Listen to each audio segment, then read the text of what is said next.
কেউ যদি নামাজে দোয়া মাসুরা না পড়ে তার নামাজ হবে কিনা, খাটের উপর নামাজ পড়া যাবে কিনা, কাঁচা পেঁয়াজ রসুন খাওয়া জায়েজ আছে কিনা, গীবতকারী আত্মীয়ের সাথে সম্পর্ক না রাখলে কি গুনাহ হবে, ফজরের নামাজের পর ঘুমানো শরীরে বিধান কি, নাপাক অবস্থায় হাদিস ইসলামের বই ধরা যাবে কিনা যেখানে আরবি লেখা আছে, রুমে অ্যাটাচড বাথরুম থাকলে সেই রুমে নামাজ পড়লে কি নামাজ হয় না, সালাতুত তাসবিহ নামাজ জীবনে একবার হলেও পড়তে হবে একথা সত্যতা জানতে চাই, ডিভোর্স হয়ে যাওয়ার পর সাবেক স্বামীকে নিয়ে কোনো কিছু ভাবা যাবে কিনা, মহিলারা নামাজে উচ্চস্বরে কেরাত পড়তে পারবে কি না, পেঁয়াজ খেয়ে মসজিদে গেলে কি গুনাহ হবে, আইসক্রিম খাওয়া কিংবা বৃষ্টিতে ভেজার পর ঠান্ডা লেগেছে এমন কথা বললে কি শিরক হবে, হারানো টাকা কি করব, মালিককে অনেক খোঁজাখুঁজির পরেও পাই নাই, বয়সে বড় মেয়েকে বিয়ে করা যাবে কি না।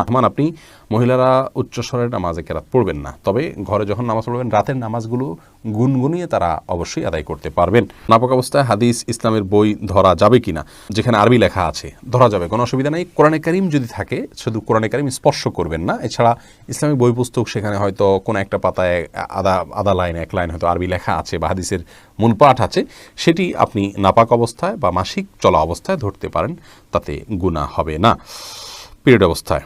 এরপরে নাফে চৌধুরী আপনি জানতে চেয়েছেন সালাতুত তাসবিহ নামাজ জীবনে একবার হলেও পড়তে হবে একথা সত্যতা জানতে চাই, এ বিষয়ে একটি হাদিস পাওয়া যায়, নবী করিম সাল্লাল্লাহু আলাইহি ওয়াসাল্লাম তার চাচা আব্বাস রাদিয়াল্লাহু তাআলাকে শিক্ষা দিয়েছেন, এই হাদিসটি পাওয়া যায় এবং এই হাদিসের উপর ভিত্তি করে এবং আরও কয়েকটি হাদিসকে সামনে রেখে মুহাদ্দিসদের অনেকেই ফুকাহায়ে কেরামের অনেকেই সালাত পড়াটাকে মুস্তাহাব বলেছেন, যদিও এই হাদিস সনদের দিক থেকে আপনার বিশুদ্ধতার মানদণ্ডে উত্তীর্ণ নয় অনেক মুহাদ্দিসিনে কেরামের গবেষণা অনুপাতে, সেই জায়গা থেকে এই সমস্ত মুহাদ্দিসিনে কেরাম বলেন যে না, এটি আপনার জীবনে একবার পড়তে হবে এমন কোনো কথা নেই।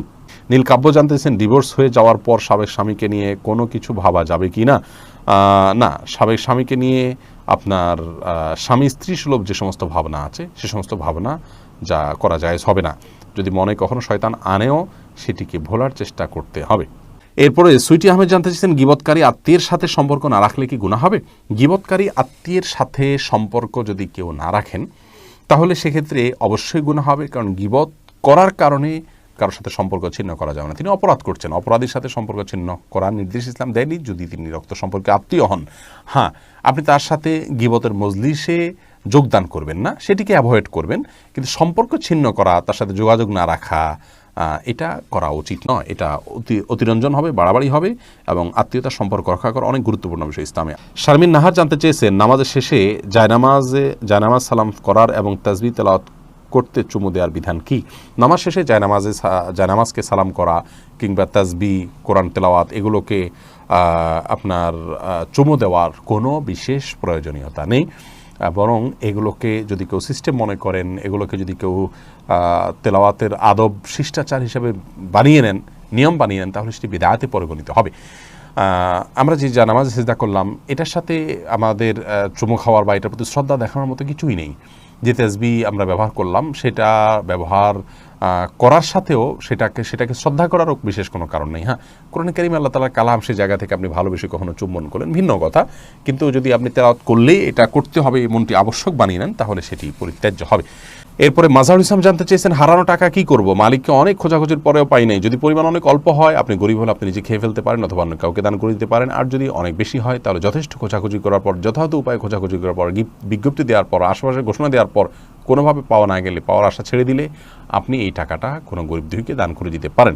আপনি নিজে অভাবী হলে আপনি নিজেও এটা ভোগ করতে পারেন, তার পক্ষ থেকে সওয়াবটা তার পক্ষে যুক্ত হবে ইনশাআল্লাহ। বিপ্লব জিয়াম আপনি এডি থেকে জানতে চেয়েছেন আইসক্রিম খাওয়া কিংবা বৃষ্টিতে ভেজার পর ঠান্ডা লেগেছে এমন কথা বললে কি শিরক হবে, সরাসরি এটাতে শিরকে আকবর হবে না, কিন্তু এগুলো যদি এমনভাবে বলেন যে আইসক্রিম খাওয়াতেই হয়েছে, বৃষ্টি ভেজার কারণেই হয়েছে, খুব স্ট্রেস দিয়ে বা এমনভাবে বললেন যে বোঝা গেল যে এটাই মূল কারণ, একমাত্র কারণ আপনি নির্দিষ্ট করে দিচ্ছেন, ফিক্স করে দিচ্ছেন, এরকম বললে সেটা শিরকে আসগর হবে, ছোট শিরক হবে, যেটি অ্যাভয়েড করা উচিত বা বর্জন করা উচিত।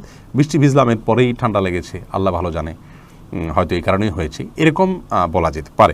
ইসমাইল দেওয়ান জানতে চেয়েছেন পেঁয়াজ খেয়ে মসজিদে গেলে কি গুনাহ হবে, পেঁয়াজ বলতে কাঁচা পেঁয়াজ যদি খান, কাঁচা পেঁয়াজ খেয়ে সেই অবস্থায় মসজিদে যাওয়া নিষেধ, হাদিসে স্পষ্ট নিষেধ আছে, তার কারণ হলো মসজিদে ফেরেশতা থাকে, অন্য মানুষরা আছেন, কাঁচা পেঁয়াজ খেলে মুখে দুর্গন্ধ হয়, সেই দুর্গন্ধ নিয়ে মসজিদে গেলে আশপাশের লোকদের কষ্ট হবে, ফেরেশতাদের কষ্ট হবে, সেজন্য হাদিসে নিষেধ আছে। অতএব কাঁচা পেঁয়াজকেও খাওয়ার পর ভালো করে মুখের দুর্গন্ধ দূর করে, সেটি অন্য কিছু খেয়ে হোক, ব্রাশ মেসওয়াক ইত্যাদি হোক, যেভাবে হোক, অন্য কোনো উপায়ে মুখের দুর্গন্ধ দূর করে তারপর তিনি মসজিদে যাবেন না। মোহাম্মদ তানভীর জানতে চেয়েছেন, বয়সে বড় মেয়েকে বিয়ে করা যাবে কি না? অবশ্যই করা যাবে। বয়সে আপনার চাইতে আপনি যাকে বিয়ে করবেন তার বয়স যদি বেশি হয়, বিয়ে করাতে কোনো অসুবিধা নেই। নবী করিম সাল্লাল্লাহু আলাইহি সাল্লাম নিজে বিবাহ করেছেন খাদিজা রাদিয়াল্লাহু তাআলা আনহাকে, তখন তার অনেক বেশি বয়স ছিল, নবী সাল্লাল্লাহু আলাইহি সাল্লামের চাইতেও বেশি বয়স ছিল, বিধায় নিজের চাইতে বেশি বয়সের কাউকে বিবাহ করাতে ইসলাম শরীয়তের দৃষ্টিকোণ থেকে কোনো প্রকার বাধা নেই। বিবাহ নিয়ে আমাদের অনেক কুসংস্কার, আমরা বিধবা বিয়ে করতে চাই না, আমরা তালাকপ্রাপ্তা বিবাহ করতে চাই না, এবং আপনার একবার বিয়ে হয়ে গেলে মনে করি জীবনের তরে বন্ধন হয়ে গেছে, কোনোভাবে ছুটলে দোষযুক্ত মনে করি।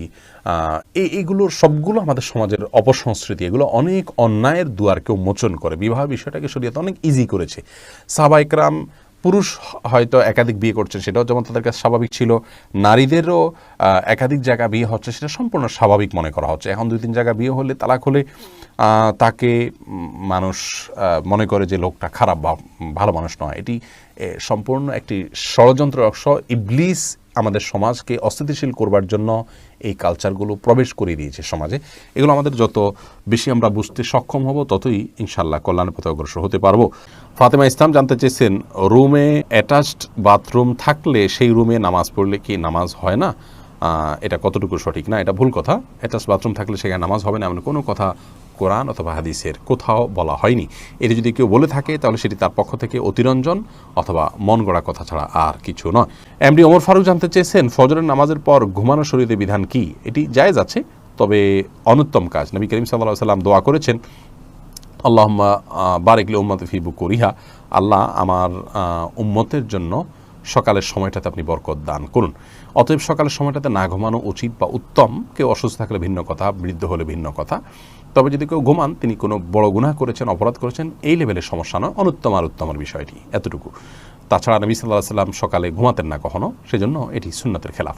কাঁচা পেঁয়াজ রসুন খাওয়া জায়েজ আছে কিনা রাসেল জানতে চেয়েছেন। জি, অবশ্যই কাঁচা পেঁয়াজ রসুন খাওয়া জায়েজ আছে। কাঁচা পেঁয়াজ রসুন খেলে গুনাহ হবে না, তবে কাঁচা পেঁয়াজ বা রসুন খেয়ে মসজিদে যাবেন না। কাঁচা পেঁয়াজ রসুন খাওয়ার পরে মুখের দুর্গন্ধ দূর করে তারপর মসজিদে যাবেন। জান্নাতুল ফেরদাউস আপনি জানতে চেয়েছেন, খাটের উপর নামাজ পড়া যাবে কিনা? জি, অবশ্যই যাবে। খাটের উপর নামাজ পড়াতে কোনো অসুবিধা নেই। অনেকে মনে করেন যে খাটের উপরে বা বিছানা চাদর উপর নামাজ পড়া যেন বিছানা চাদর ধোয়া থাকে, পরিষ্কার থাকে, নাপাক দেখা না যায়, কোনো নাপাকের আলামত না থাকে, তাহলে সেখানে সালাত আদায় করতে কোনো অসুবিধা নেই।